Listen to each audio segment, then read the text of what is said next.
ሃይማኖቶች ወደ ኢትዮጵያ ሲገቡ የመጀመሪያው ቀደምት ናቸው። ከተፈጠሩበት ሀገር ወይም ከተነሱበት ሀገር በአብዛኛው ቀጥሎ የገቡት ኢትዮጵያ ውስጥ ነው። የአይሁድን ሃይማኖት ልንል እንችላለን፣ የክርስትና ሃይማኖት ልንል እንችላለን፣ የሙስሊም ሃይማኖት ልንል እንችላለን።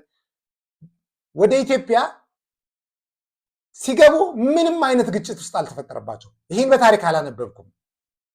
አይሁድ ወደ ኢትዮጵያ ሲገባ ግጭት ተፈጥሮ ነበር የሚል ታሪክ አላነበብኩም። ክርስትና ሲገባ ግጭት ተፈጥሮ የሚባል አልሰማሁም። እስልምና ሲገባም አልሰማሁም። እንዲያውም የእስልምና እጅግ የሚገርመው ነገር ከተፈጠረበት መካ ነቢዩ መሐመድ አስተምሮቱን ይዘው ሲነሱ ተከታዮቻቸውን ችግር ሲገጥማቸው የመጀመሪያ ያስጠለሉበት ሀገር ኢትዮጵያ ናት። ያኔ ኢትዮጵያ ትመራ የነበረው በንጉስና ነው፣ በንጉስ ነጃሺ። አዲስ እሳቤ፣ አዲስ ሃይማኖት፣ አዲስ ነገር ይዘው መጥቷል ብሎ ላጥቃቸው ሳይሆን ልከላከላቸው ነው ያሉት። ጥበቃ ከለላ ነው ያደረገላቸው። ምክንያቱም ንግስናው መንፈስ አለው። ንግስናው ስፒሪቹዋል ነው። አዲስ ነገር የሚከላከል ሳይሆን አዲስ ነገር የሚጠብቅ ነው። መጽሐፍ ቅዱስን ከተለያዩ ቋንቋዎች ወደ ግዕዝ፣ ወደ አማርኛ፣ ወደ ተለያዩ የኢትዮጵያ ቋንቋዎች ያስተረጎሙት ንጉሶች ናቸው።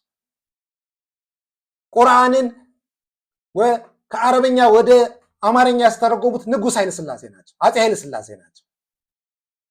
የትኛውም የፕሮቴስታንት እምነት በአፄ ኃይለ ሥላሴ ዘመን ወደ ኢትዮጵያ ሲገባ መስቀል አደባባይ ላይ ስብከት ይካሄድ ነበር። የካቶሊክ እምነት በሰፊ ኢትዮጵያ ውስጥ ቀድማ የገባች ሃይማኖት ናት። ከአይሁድ ንግስና፣ ክርስትና፣ ሙስሊም ቀጥላ ካቶሊክ እምነት ገብቷለች።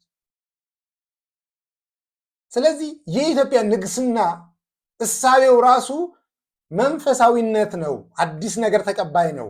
የሚጠቅምና የማይጠቅመውን ለይቶ በመንፈስ የሚለይ ነው። ንግስና ይመለስ ስንል በምክንያት ነው።